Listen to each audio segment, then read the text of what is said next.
ঢাকা বিশ্ববিদ্যালয়ের ডাকসুর সদস্য আপনি যখন হাতে লাঠি নেন তখন সেটা কিন্তু ঢাকা বিশ্ববিদ্যালয়ের ভাবমূর্তি ক্ষুণ্ণ হয়।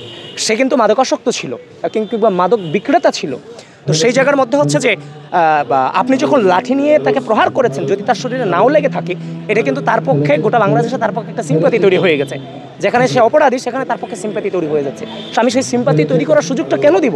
এটা তো এমন না যে 5 আগস্ট 6 আগস্ট 7 আগস্ট দেশে কোনো সরকার নাই, ব্যাপারটা তো এরকম না, তাই না?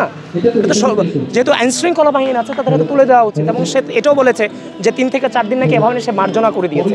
আপনি মাদকাসক্ত ব্যক্তিকে, মাদক বিক্রেতা ব্যক্তিকে আপনি কেন মার্জনা করে দিবেন? একমাত্র স্মার্ট সিটি বসুন্ধরা, আধুনিকতায় এক ধাপ এগিয়ে।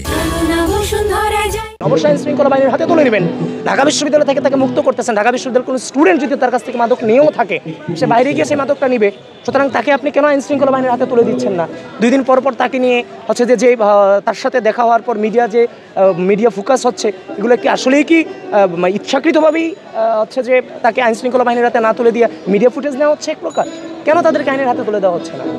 সুতরাং আমাদের বিভিন্ন লাইন নিয়ে আমাদেরকে অনলাইনে মারাত্মকভাবে অপপ্রচার, মিসইনফরমেশন, ডিসইনফরমেশন ছড়ানো হচ্ছে।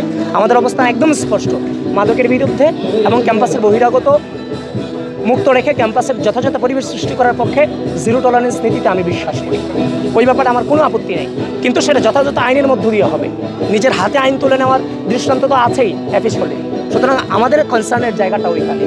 আমরা হচ্ছে যে নিজের হাতে আইন তুলে নেওয়ার ব্যাপারে না, আইন শৃঙ্খলা বাহিনীর হাতে তুলে দিই। কারণ বিশ্ববিদ্যালয়ের ভাবমূর্তি অনেক কিছু ম্যাটার করে এই জায়গাটা। দেখেন, ঢাকা বিশ্ববিদ্যালয়ে হচ্ছে যে ডাকসু নির্বাচন হয়েছে, প্রত্যেকটা প্যানেলেরই আপনার হচ্ছে যে তাদের ইশতেহারে ছিল যে আমরা মাদক মুক্ত ক্যাম্পাস গড়ে তুলব এবং ক্যাম্পাসটাকে বহিরাগত মুক্ত রাখবো। এটা কিন্তু আমাদের প্রত্যেকের ইশতেহারে আছে। সুতরাং বহিরাগত মুক্ত ক্যাম্পাস বিনির্মাণ করবার ক্ষেত্রে আমাদের কোনো আপত্তি এখানে থাকার কোনো সুযোগ আলটিমেটলি নেই, কারণ আমাদের সবার এজেন্ডা এই জায়গাটাতে এক। কিন্তু আপনি দেখেছেন হচ্ছে যে জিনিসটা নিয়ে মবক্রেসি হচ্ছে আমাদের উপরে, কিংবা আমাদের 2-1টা ক্যাপশন নিয়ে যে ধরনের মবক্রেসি 2-3 দিন হয়েছে, আপনি গণঅভ্যুত্থান পরবর্তী সময় দেখেছেন যে এফএইচ হলে আপনার হচ্ছে যে একজন ব্যক্তিকে, তোফাজ্জলকে, আপনার মোবাইল চুরি করার দায়ে স্বীকারোক্তি আনতে গিয়ে পিটিয়ে মেরেই ফেলা হলো। চোর স্বীকারোক্তি আনতে গিয়ে অনেকজন খুনিতে রূপান্তরিত হয়ে গেল।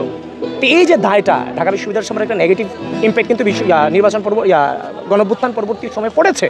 সুতরাং একটা ঘটনা কিন্তু ঢাকা বিশ্ববিদ্যালয়ে ঘটেছে। সুতরাং আমরা যে ক্যাম্পাসে যে বহিরাগত বিরোধী যে অভিযানটা চলছে, সেটার কোনোভাবেই দ্বিমত পোষণ করার সুযোগ এখানে নাই। ঢাকা বিশ্ববিদ্যালয়ে প্রপার পরিবেশ সৃষ্টি করার জন্য এটার সাথে আমার সম্পূর্ণভাবে একমত।